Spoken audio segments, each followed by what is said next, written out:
श्री गणेशाय नमः। वक्रतुंड महाकाय सूर्यकोटि समप्रभ निर्विघ्नं कुरु मे देव सर्वकार्येषु सर्वदा। गुरुर्ब्रह्मा गुरुः विष्णु गुरुर्देवो महेश्वरा। गुरुः साक्षात् परब्रह्म तस्मै श्री गुरुवे नमः। बोलो श्री हनुमान जी गुरु महाराज की जय। सर्व मंगल मांगल्ये शिवे सर्वार्थ साधिके शरण्ये त्र्यंबके गौरी नारायणी नमोस्तुते।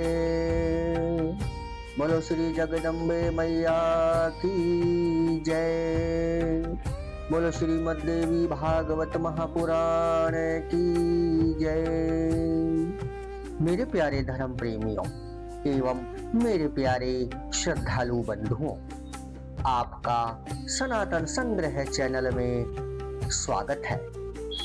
मेरे प्यारे धर्म प्रेमियों, आज हम आपको श्रीमद्देवी भागवत महापुराण के 7वें स्कंध के अध्याय 8 और अध्याय 9 की ये पावन कथा सुनाएंगे, जिसमें हम आपको आज राजा रेवत की कथा सुनाएंगे।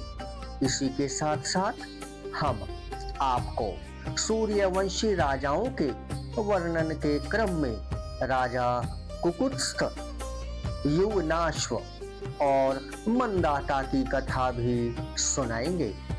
तो मेरे प्यारे धर्म प्रेमियों एवं मेरे प्यारे श्रोता बंधुओं एवं मेरे प्यारे भाइयों और बहनों, आइए आप लोगों का ज्यादा समय न लेते हुए आरंभ करते हैं श्रीमद्देवी भागवत महापुराण 7वां स्कंध अध्याय 8 राजा रेवत की कथा। जन्मेजय बोले, हे ब्राह्मण, मेरे मन में यह महान संशय हो रहा है कि स्वयं राजा रेवत अपनी कन्या रेवती को साथ लेकर ब्रह्मलोक चले गए। मैंने पूर्व काल में ब्राह्मणों से कथा प्रसंग में यह अनेक बार सुना है कि ब्रह्म को जानने वाला शांत स्वभाव ब्राह्मण ही ब्रह्मलोक प्राप्त कर सकता है। राजा रेवत अत्यंत दुष्प्राप्य सत्यलोक में स्वयं अपनी पुत्री रेवती के साथ पृथ्वीलोक से कैसे पहुंच गए, इसी बात का मुझे संदेह है। सभी शास्त्रों में यही निर्णय विद्यमान है कि मृत व्यक्ति ही स्वर्ग प्राप्त कर सकता है। इस मानव देह से ब्रह्मलोक में जाना कैसे संभव है और स्वर्ग से पुनः इस मनुष्य लोक में पहुंच जाना कैसे संभव हो सकता है।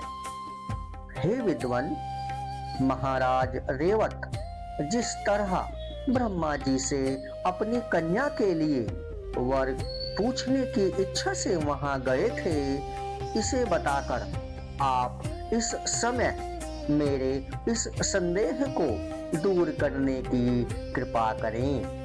बोलो श्रीमद्देवी भागवत महापुराण की जय। व्यास जी बोले, हे राजन, सुमेरु पर्वत के शिखर पर ही इंद्रलोक, ब्रह्मलोक, संयमनीपुरी, सत्यलोक, कैलाश और वैकुंठ, ये सभी लोक प्रतिष्ठित हैं। वैकुंठ को ही वैष्णव पद कहा गया है। जैसे धनुष धारण करने वाले कुंती पुत्र अर्जुन इंद्रलोक गए थे और वे इसी मनुष्य शरीर से उस इंद्रलोक में 5 वर्ष तक इंद्र के सानिध्य में रहे। उसी प्रकार कुकुत्स आदि अन्य प्रमुख राजा भी स्वर्गलोक जा चुके हैं। इसके अतिरिक्त महाबलशाली दैत्य भी इंद्रलोक को जीतकर वहां पहुंचकर अपनी इच्छा के अनुसार रह चुके हैं।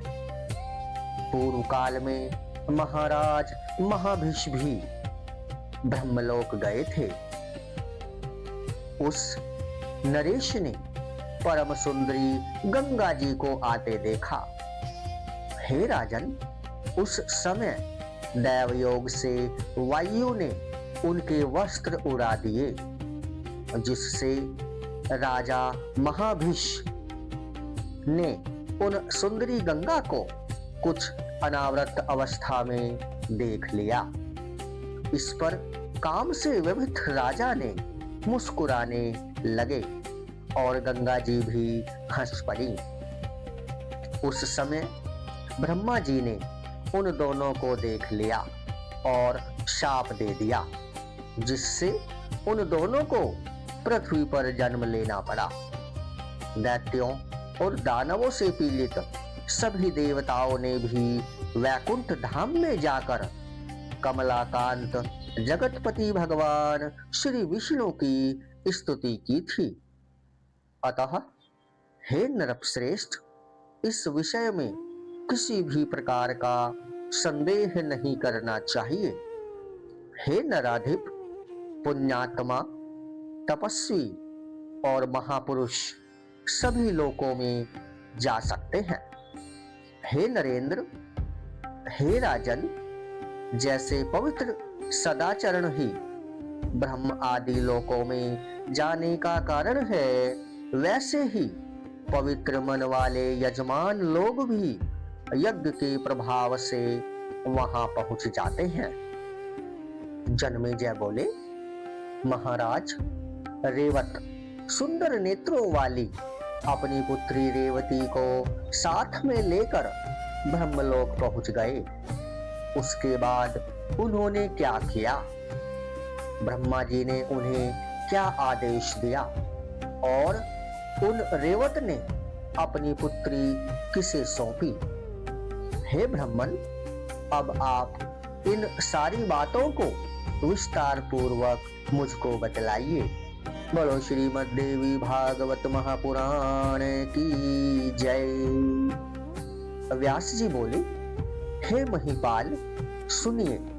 जब राजा रेवत अपनी पुत्री के वर के विषय में पूछने के लिए ब्रह्मलोक पहुंचे, उस समय गंधर्व लोगों का संगीत हो रहा था। वे अपनी कन्या के साथ कुछ देर तक सभा में रुककर संगीत सुनते हुए परम तृप्त हुए। पुनः गंधर्वों का संगीत समाप्त हो जाने पर परमेश्वर ब्रह्मा जी को प्रणाम करके उन्हें अपनी कन्या रेवती को दिखाकर अपना आशय प्रकट कर दिया। राजा बोले, हे देवेश, यह कन्या मेरी पुत्री है, मैं इसे किसको प्रदान करूं? यही पूछने के लिए आपके पास आया हूं। अतः हे ब्राह्मण, आप इसके योग्य वर बताएं। मैंने उत्तम कुल में उत्पन्न बहुत से राजकुमारों को देखा है, किंतु किसी में भी मेरा चंचल मन स्थिर नहीं होता है। इसलिए हे देव देवेश, वर के विषय में आपसे पूछने के लिए यहाँ आया हूँ। हे सर्वज्ञ, आप किसी योग्य राजकुमार वर के विषय में बताइए।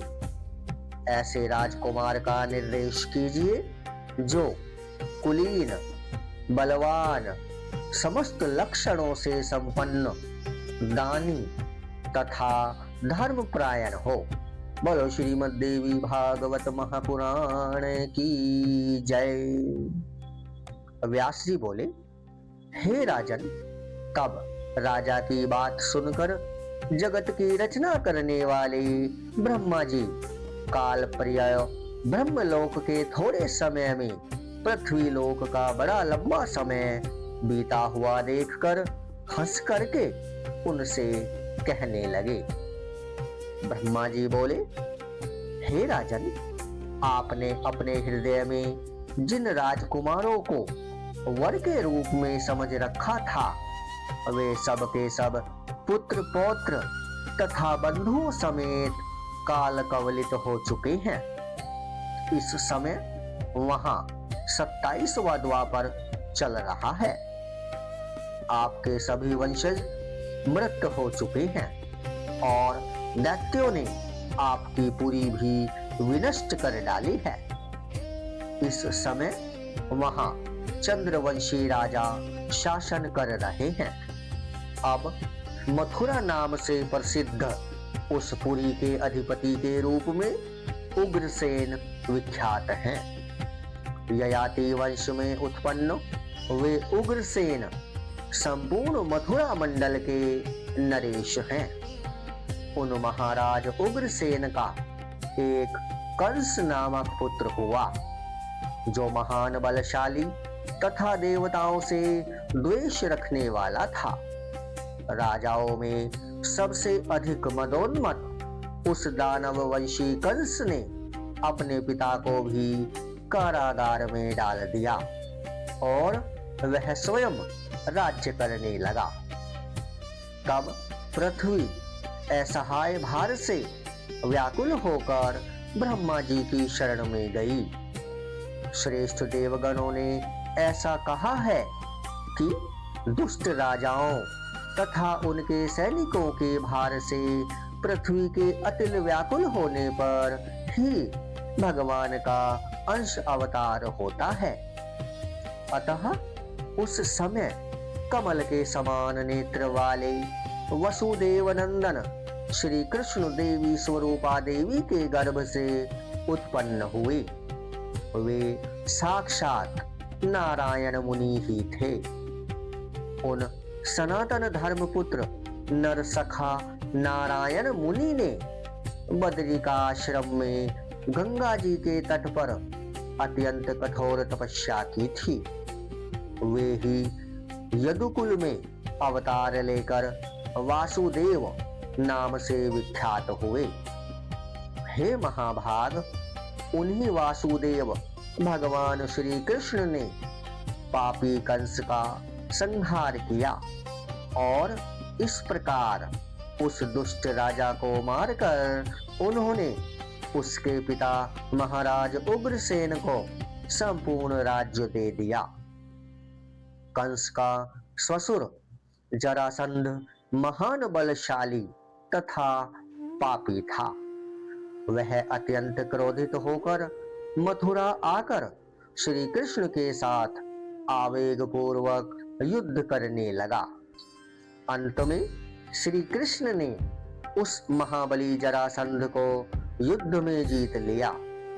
तब उसने सेना सहित काल यवन को कृष्ण के साथ युद्ध करने के लिए भेजा। महापराक्रमी यवनाधिप काल यवन को सेना सहित आता सुनकर कृष्ण भगवान मथुरा छोड़कर द्वारका चले गए। भगवान श्री कृष्ण ने कुशल शिल्पियों के द्वारा बड़े बड़े दुर्ग तथा बाजारों से सुशोभित उस नष्ट भ्रष्ट पुरी का पुनः निर्माण कराया।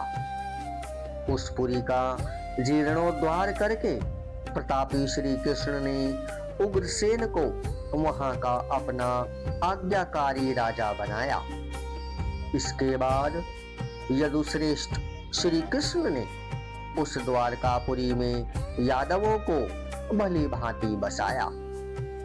इस समय वे वासुदेव अपने बंधु बांधवों के साथ उस द्वारका में रह रहे हैं। उनके बड़े भाई बलराम हैं। हल तथा मूसल को आयुध के रूप में धारण करने वाले वे शूरवीर बलराम शेष के अवतार वंश कहे जाते हैं, अर्थात बलराम शेष के अवतार हैं। वे ही आपकी कन्या के लिए उपयुक्त वर हैं। अब आप वैवाहिक विधि के अनुसार शीघ्र ही संकर्षण बलराम को कमल के समान नेत्रों वाली अपनी कन्या रेवती को सौंप दीजिए। हे नृपश्रेष्ठ, उन्हें कन्या प्रदान करके आप तप करने के लिए देवोद्यान बद्रिकाश्रम चले जाइए, क्योंकि तप मनुष्यों की सारी अभिलाषाएं पूर्ण कर देता है और उनके अंतःकरण को पवित्र बना देता है। बोलो श्रीमद् देवी भागवत महापुराण की जय। व्यास जी बोले, हे राजन, पद्मयोनि ब्रह्मा जी से यह आदेश पाकर राजा रेवत अपनी कन्या के साथ शीघ्र ही द्वारका चले गए। वहां उन्होंने बलराम जी को शुभ लक्षणों से संपन्न अपनी पुत्री सौंप दी। उसके बाद सुदीर्घ काल तक कठोर तपस्या करके वे राजा रेवत नदी के तट पर अपना शरीर त्याग कर देवलोक चले गए। राजा बोले, हे भगवान, आपने यह तो महान आश्चर्यजनक बात कही कि राजा रेवत कन्या के योग्य वर जानने के उद्देश्य से ब्रह्मलोक गए और उनके वहां ठहरे हुए 108 युग बीत गए। तब तक वह कन्या तथा वे राजा वृद्ध क्यों नहीं हुए, अथवा इतने दीर्घ समय की पूर्ण आयु ही उन्हें कैसे प्राप्त हुई। बोलो श्रीमद् देवी भागवत महापुराण की जय। राजा जन्मेजय के ये वचन सुनकर व्यास जी बोले, हे निष्पाप जन्मेजय, ब्रह्मलोक में भूख, प्यास, मृत्यु, भय, वृद्धावस्था तथा ग्लानि, इनमें कोई भी विकार कभी भी उत्पन्न नहीं होता है। जब राजा रेवत वहां से सुमेरु पर्वत पर चले गए, तब राक्षसों ने सरियाती वंश की संततियों को नष्ट कर डाला। वहां के सभी लोग भयभीत होकर कुछ स्थली छोड़कर इधर उधर भाग गए। कुछ समय के बाद क्षुव नामक मनु ने एक परम ओजस्वी पुत्र उत्पन्न हुआ। इक्ष्वाकु नाम से विख्यात वे ही सूर्य वंश के प्रवर्तक माने जाते हैं। नारद जी के उपदेश से और उनके श्रेष्ठ दीक्षा प्राप्त करके उन्होंने वंश वृद्धि के उद्देश्य से भगवती के ध्यान में निरंतर संलग्न रहकर कठोर तपस्या की। हे राजन, ऐसा सुना गया है कि उस इक्ष्वाकु के 100 पुत्र हुए। उनमें सबसे बड़े विकुक्षी थे, जो बल तथा पराक्रम में संपन्न थे। वे इक्ष्वाकु राजा के रूप में अयोध्या में निवास करते थे। यह बात प्रसिद्ध है। उनके शकुनी आदि 50 परम बलवान पुत्र उत्तरापथ नामक देश के रक्षक नियुक्त किए गए। और हे राजन, उनके जो 48 पुत्र थे, वे सब उन महात्मा इक्ष्वाकु के द्वारा दक्षिणी देशों की रक्षा के लिए आदेशित किए गए। इनके अतिरिक्त अन्य 2 पुत्र तथा राजा इक्ष्वाकु की सेवा के लिए उनके पास रहने लगे। बोलो श्रीमद् देवी भागवत महापुराण की जय। बोलो श्री महालक्ष्मी मैया की जय। बोलो श्री महासरस्वती मैया की जय। बोलो श्री महाकाली मैया की जय। सर्वे मंगल मंगल्ये शिवे सर्वार्थ साधिके शरण्ये त्र्यंबके गौरी नारायणी नमोस्तुते। मेरे प्यारे श्रद्धालु बंधुओं एवं मेरे प्यारे भाइयों और बहनों, मेरी आपसे प्रार्थना है कि यदि आप हमारे चैनल पर नए हैं तो आप हमारे चैनल को सब्सक्राइब करें। आप हमारी इन पावन, पवित्र और पौराणिक कथाओं के श्रवण का आनंद लें। हमारी इन कथाओं को लाइक करें और कमेंट में अपने अमूल्य विचार अवश्य शेयर करें। हमारा यह चैनल पूर्णतः सनातन संस्कृति को समर्पित है। मेरे प्यारे धर्म प्रेमियों, आइए इसी भाग को आगे बढ़ाते हुए आरंभ करते हैं श्रीमद् देवी भागवत महापुराण का 7वें स्कंध का अध्याय 9। सूर्यवंशी राजाओं के वर्णन के क्रम में राजा कुकुत्स्थ, युवनाश्व और राजा मंधाता की कथा।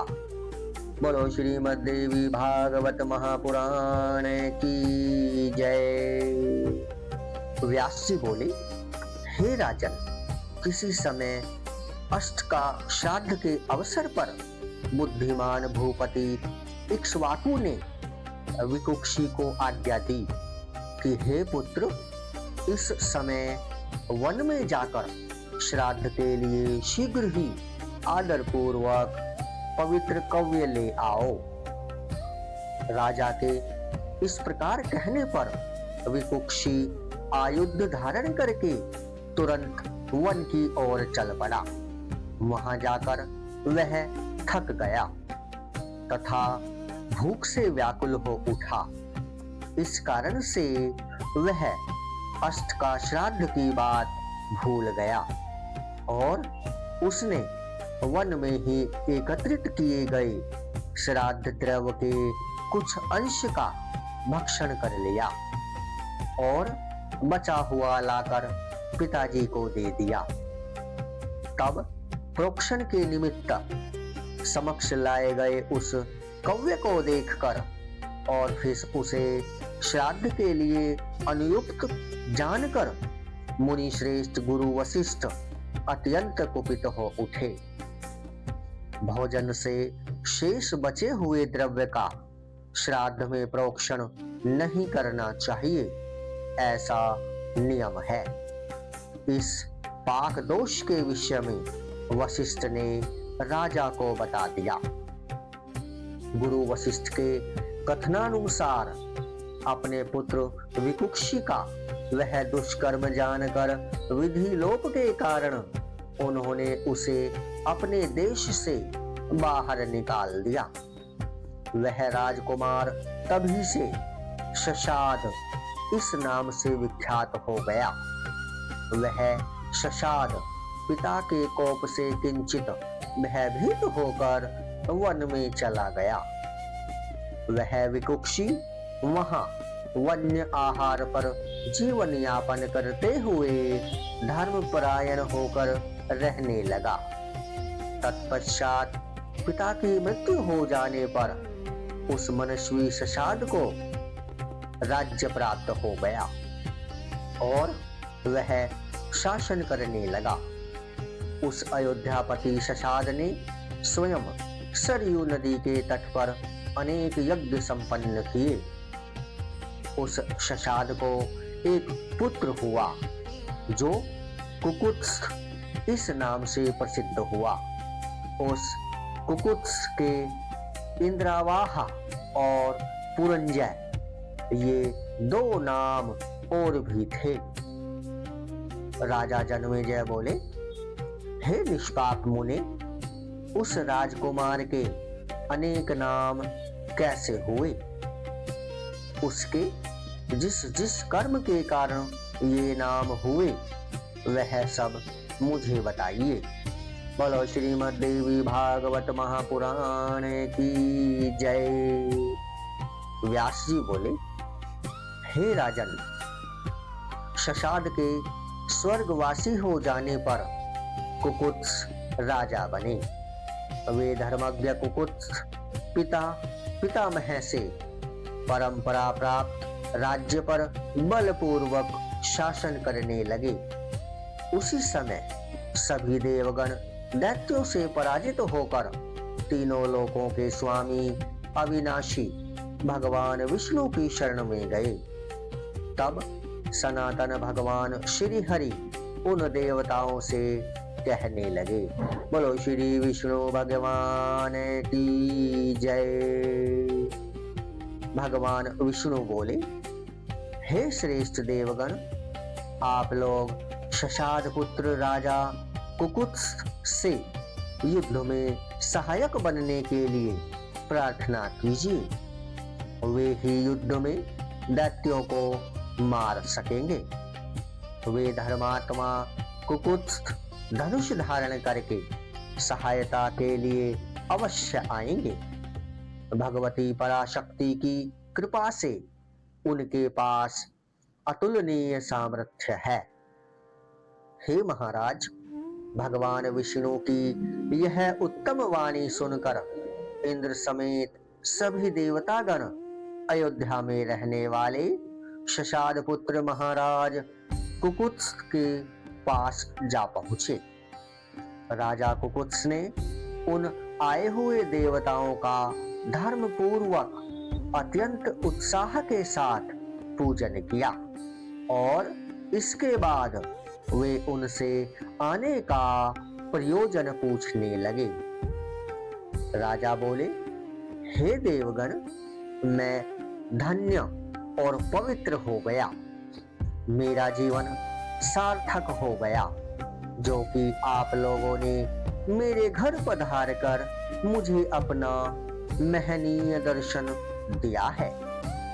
हे देवेश्वरों, आप मुझे अपने कार्य के विषय में बतलाएं। आपका वह कार्य चाहे मनुष्यों के लिए परम दुस्साध्य ही हो, मैं वह महान कार्य हर प्रकार से संपन्न करूंगा। राजा की ये बातें सुनकर देवतागण बोले, हे राजेंद्र, हमारी सहायता कीजिए। शचीपति इंद्र के सखा बन जाइए और देवताओं के लिए भी अजय महान दैत्यों को युद्ध में परास्त कर दीजिए। पराशक्ति जगदम्बा के अनुग्रह से आपके लिए कुछ भी दुर्लभ नहीं है। भगवान श्री विष्णु के भेजने पर ही हम लोग आपके पास आए हैं। राजा बोले, हे श्रेष्ठ देवतागण, यदि इंद्र उस युद्ध में मेरा वाहन बने तो मैं अभी देवताओं की ओर से सेनापति बन जाऊंगा।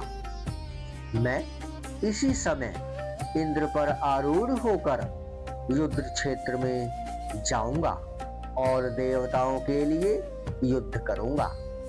मैं यह सत्य कह रहा हूं। तब देवताओं ने इंद्र से कहा, हे सचिपते, इस समय आपको यह अद्भुत कार्य करना है। आप लज्जा छोड़कर राजा कुकुत्स का वाहन बन जाइए। उस समय इंद्र बड़े संकोच में पड़ गए। फिर भगवान श्री हरि के बार बार प्रेरणा करने पर वे तुरंत एक ऐसा वृषभ के रूप में प्रकट हो गए, मानो भगवान रुद्र के दूसरे महान नंदी ही हों। तब संग्राम में जाने के लिए वे राजा उस वृषभ पर चढ़े और उसके कुकुद पर बैठे। इसी कारण से वे कुकुत्स नाम वाले हो गए। उन्होंने इंद्र को अपना वाहन बनाया था, इसीलिए वे इंद्रवाहक नाम से प्रसिद्ध हुए। और उन्होंने दैत्यों के पुर नगर पर विजय प्राप्त की थी, इसलिए वे पुरंजय नाम वाले भी हो गए।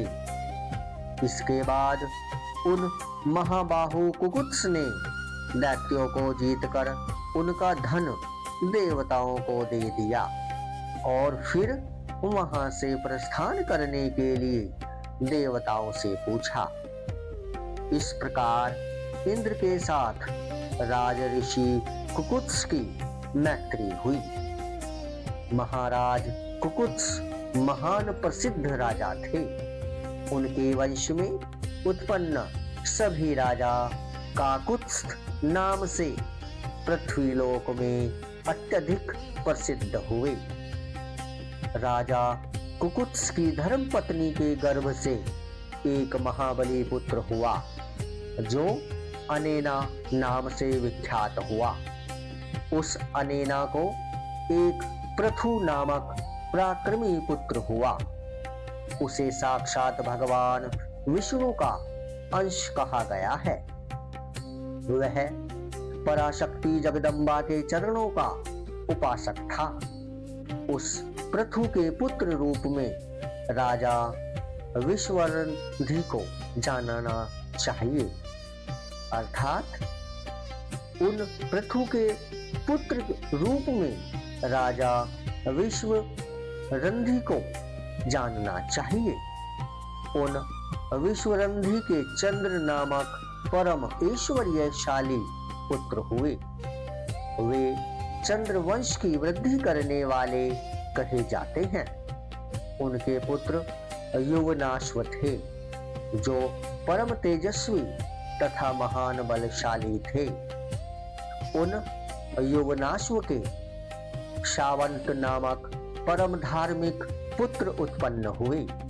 उन्होंने इंद्रपुरी के समान प्रतीत होने वाली शावंती नाम की पुरी का निर्माण कराया।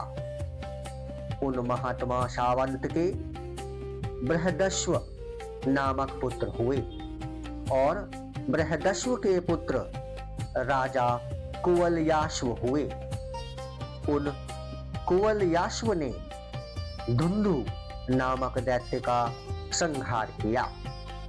तभी से उन्होंने पृथ्वी लोक में धुंधुमार नाम से परम प्रसिद्धि प्राप्त की। उनके पुत्र दृढ़ाश्व हुए जिन्होंने पृथ्वी की भली भांति रक्षा की। उन दृढ़ाश्व के पुत्र श्रीमान हर्यश्व कहे गए हैं। उन हर्यश्व के निकुंभ नामक पुत्र कहे गए हैं। वे महान राजा हुए। निकुंभ के पुत्र बहर्णश्व और उनके पुत्र कृष्णाश्व हुए। उन कृष्णाश्व के परसेनजित नामक बलवान तथा सत्य पराक्रमी पुत्र उत्पन्न हुए और परसेनजित के एक भाग्यशाली पुत्र उत्पन्न हुए।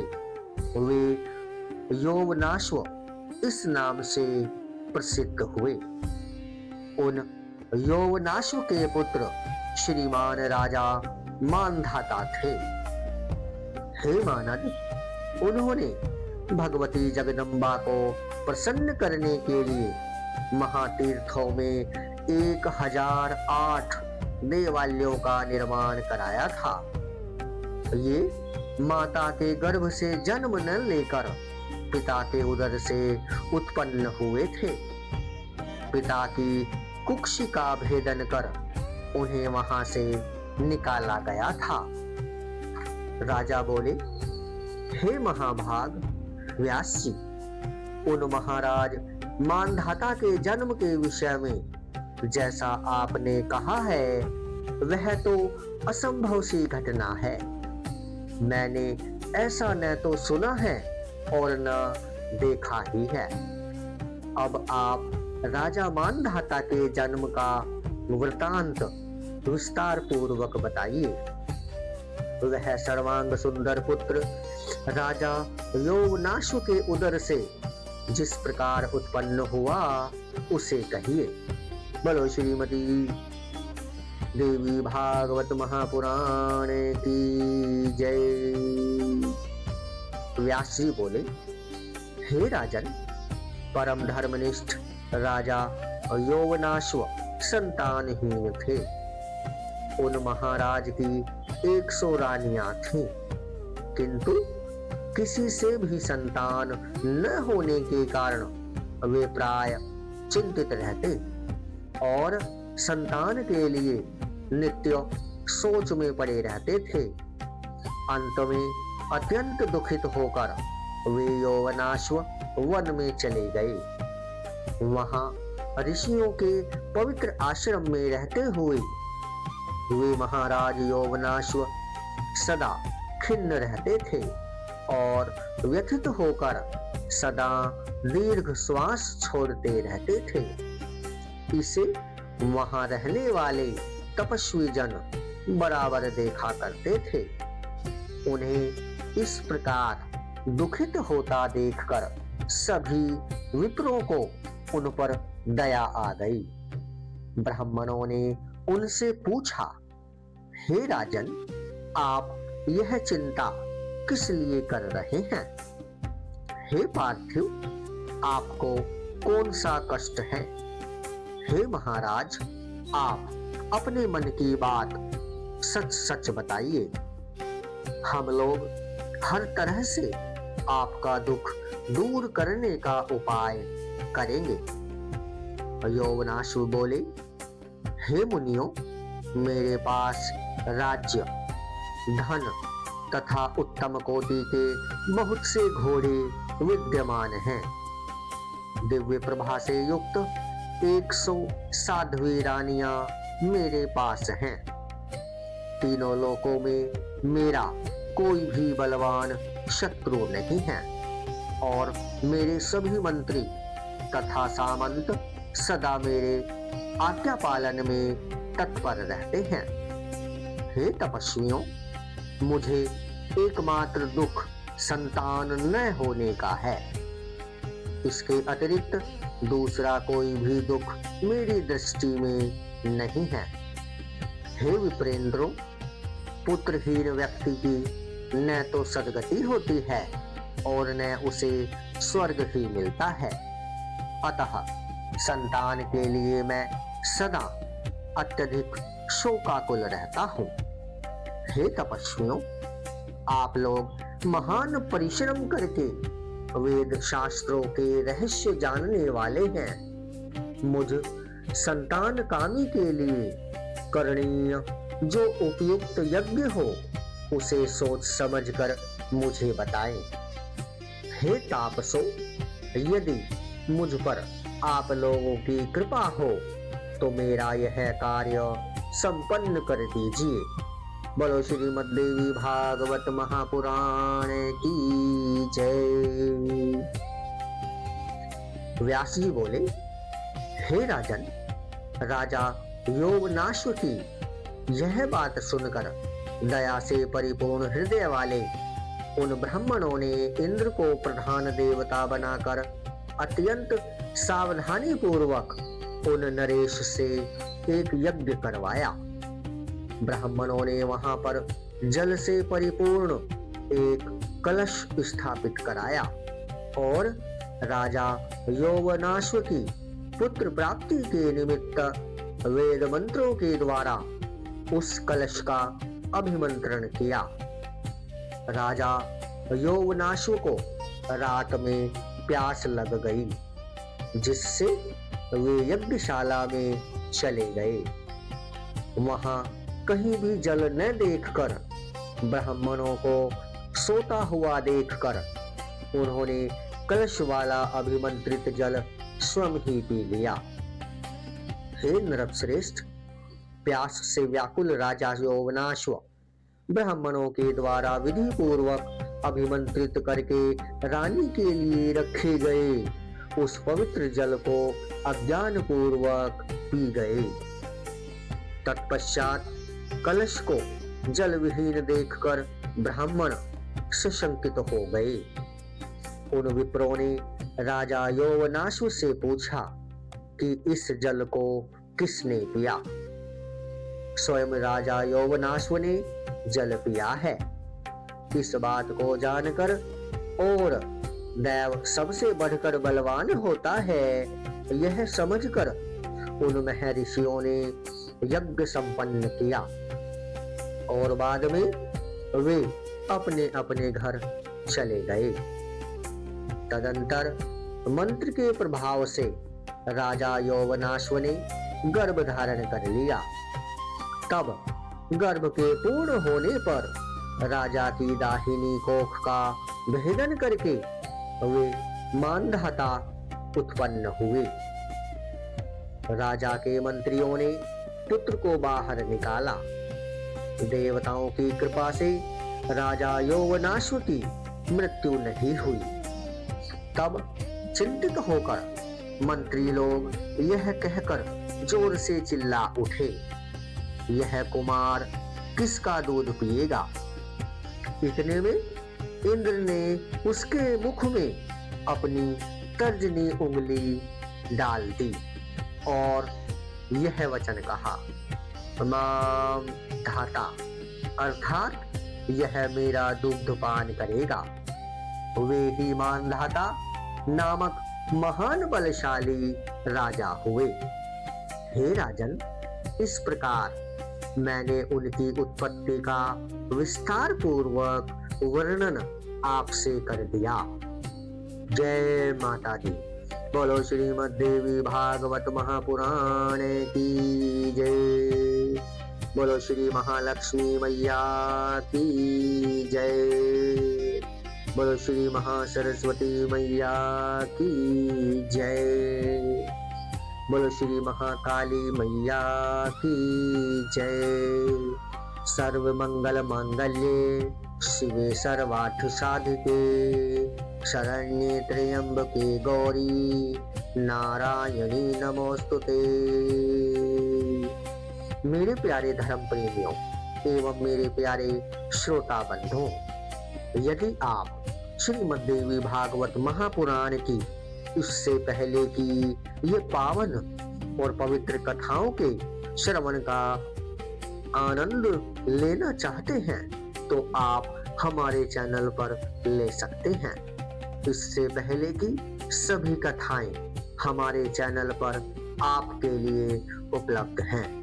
मेरे प्यारे धर्म प्रेमियों एवं मेरे प्यारे भाइयों और बहनों, श्रीमद् देवी भागवत महापुराण का इससे आगे का भाग लेकर हम आपकी सेवा में शीघ्र ही प्रस्तुत होंगे। तब तक के लिए जय माता दी। धन्यवाद।